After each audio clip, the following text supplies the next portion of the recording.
अंग्रेजों की इन हरकतों से परेशान होकर सिराजुद्दौला ने 24 मई 1756 को कासिम बाजार में बनी अंग्रेजों की कोठी को घेर लेने के लिए अपनी कुछ सेना भेजी। जिस समय सिराजुद्दौला ने कासिम बाजार की कोठी की तरफ बढ़ना शुरू किया था, उसी समय इन अंग्रेजों के कई जंगी जहाज कलकत्ता पहुंचने शुरू हो गए थे। भारत की जनता पर शासन करने का मंसूबा सिर्फ ईस्ट इंडिया कंपनी के अफसरों और कर्मचारियों का ही नहीं था, बल्कि इन कंपनी के लोगों के साथ आए अंग्रेज ईसाई पादरियों का भी यही मंसूबा था।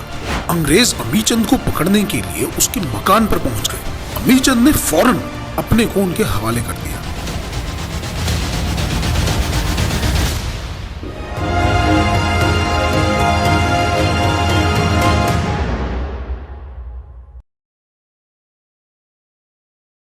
नमस्कार साथियों, मेरा नाम शिवांक यादव है। स्वागत है आपका भारत में अंग्रेजी राज सीरीज में। पिछले एपिसोड में आपने देखा था कि किस तरह सिराजुद्दौला ने क्षमा धर्म का पालन करते हुए अंग्रेजों को मृत्युदंड नहीं दिया, लेकिन अपनी फितरत के मारे इन अंग्रेजों ने सिराजुद्दौला की सेना में ही फूट डालने की कोशिशें करनी शुरू कर दी। और वहीं दूसरी तरफ कलकत्ता के अंग्रेजों ने सिराजुद्दौला की कलकत्ता आने की खबर सुनकर उससे युद्ध करने की तैयारियां भी शुरू कर दी।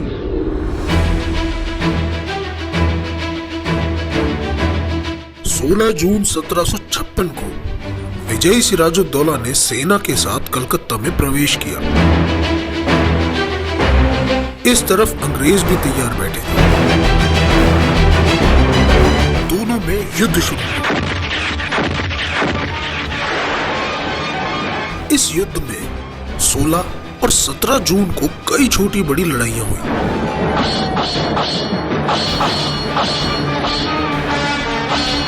18 तारीख को कंपनी की ओर से आज्ञा निकाली गई कि अगर शत्रु का कोई आदमी जख्मी होकर या किसी और वजह से पनाह मांगने की प्रार्थना करे तो उस पर किसी तरह की दया ना दिखाई जाए। उसी दिन सिराजुद्दौला की सेना ने कंपनी की सेना पर चढ़ाई कर दी।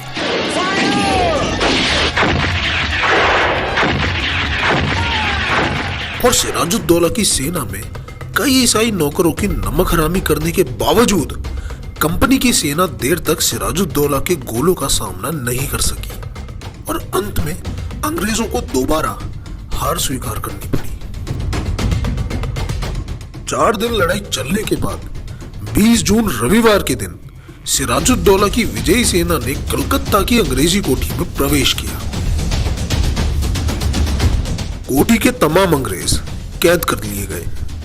सिराजुद्दौला के हुक्म से किले के अंदर दरबार लगा, जिसमें तमाम यूरोपियन कैदी नवाब के सामने पेश किए गए। इन कैदियों ने वीरता नहीं दिखाई, बल्कि भीगी बिल्लियों की तरह क्षमा मांगने लगे, क्योंकि ये विदेशी जानते थे कि भारतीय लोग बहुत भोले होते हैं और क्षमा मांगने पर तो राक्षस को भी माफ कर देते हैं।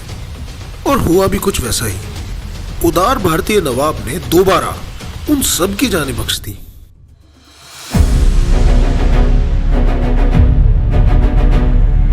इस घटना पर अंग्रेज इतिहास लेखक जेम्स मिल लिखता है, जब कलकत्ता की कोठी का मुखिया मिस्टर हालवेल हथकड़ी पहने हुए नवाब के सामने पेश किया गया तो नवाब ने फौरन हुक्म दिया कि हथकड़ी खोल दी जाए और स्वयं अपनी सिपाहगिरी की शपथ खाकर हालवेल को विश्वास दिलाया कि तुम्हारे या तुम्हारे किसी साथी के सर का एक बाल भी किसी को छूने नहीं दिया जाएगा।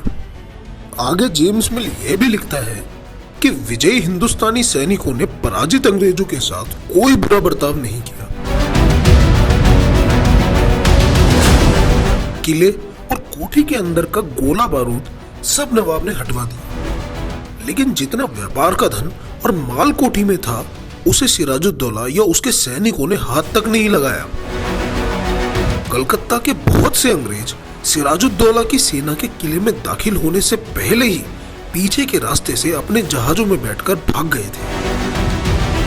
जो रह गए थे उन्होंने फिर सिराजुद्दौला से प्रार्थना की कि हमारी जान बख्शी जाए और हमें बंगाल छोड़कर अपने साथियों के पास मद्रास चले जाने की इजाजत दी जाए। सिराजुद्दौला ने उनकी ये प्रार्थना भी मान ली। अनेक यूरोपियन इतिहास लेखक इस बात की गवाही देते हैं कि इस अवसर पर सिराजुद्दौला की शक्ति को देखकर अधिकांश यूरोपियन चकित और भयभीत हो गए थे।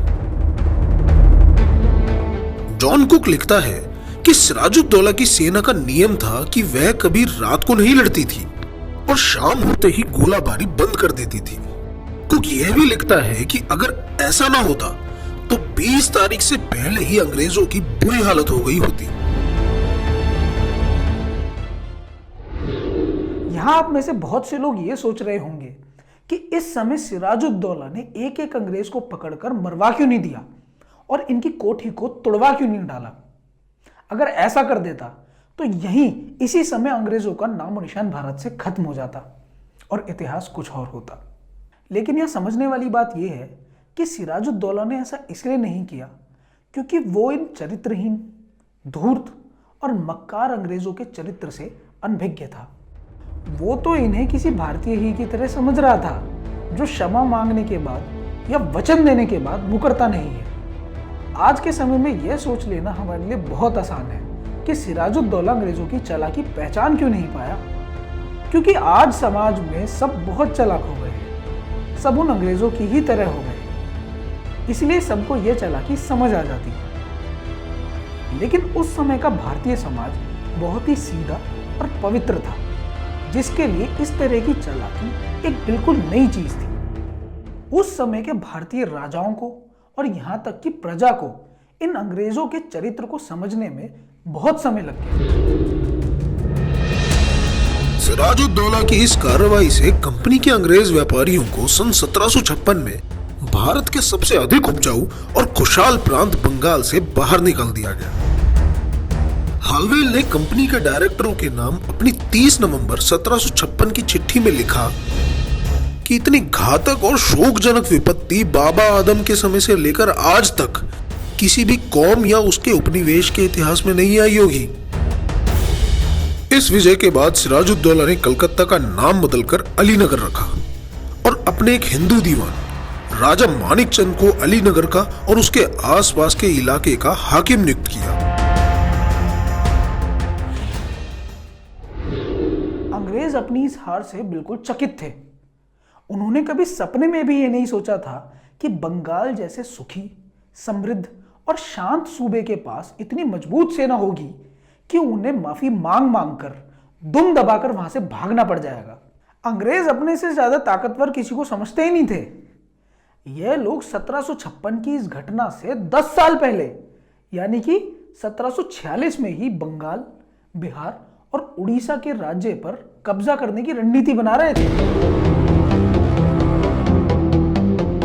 सन 1746 ईस्वी में एक अंग्रेज कर्नल मिल ने जर्मनी के साथ मिलकर बंगाल, बिहार और उड़ीसा विजय करने और उन्हें लूटने की एक योजना तैयार करके यूरोप भेजी, जिसमें उसने लिखा, मुगल साम्राज्य सोने और चांदी से लबालब भरा हुआ है। यह साम्राज्य सदा से निर्बल और आरक्षित रहा है। बड़े आश्चर्य की बात है कि आज तक यूरोप के किसी बादशाह ने, जिसके पास जल सेना हो, बंगाल फतेह करने की कोशिश नहीं की। एक ही हमले में अनंत धन प्राप्त किया जा सकता है, जिससे ब्राजील और पेरू की सोने की खानें भी मात खा जाएंगी। मुगलों की नीति त्रुटिपूर्ण है, उनकी सेना और अधिक खराब है। जल सेना उनके पास है ही नहीं। साम्राज्य के अंदर लगातार विद्रोह होते रहते हैं। यहाँ की नदियां और बंदरगाह दोनों विदेशों के लिए खुले पड़े हैं। यह देश उतनी ही आसानी से फतेह किया जा सकता है या गुलाम बनाया जा सकता है जितनी आसानी से स्पेन वालों ने अमेरिका के नंगे बाशिंदों को अपने अधीन कर दिया था। अलीवर्दी खां के पास 3 करोड़ पाउंड यानी कि करीब 50 करोड़ रुपए का खजाना मौजूद है। उसकी सालाना आमदनी कम से कम 20 लाख पाउंड होगी। उसके प्रांत समुद्र की ओर से खुले हैं। 3 जहाजों में 1500 या 2000 सैनिक इस हमले के लिए काफी होंगे।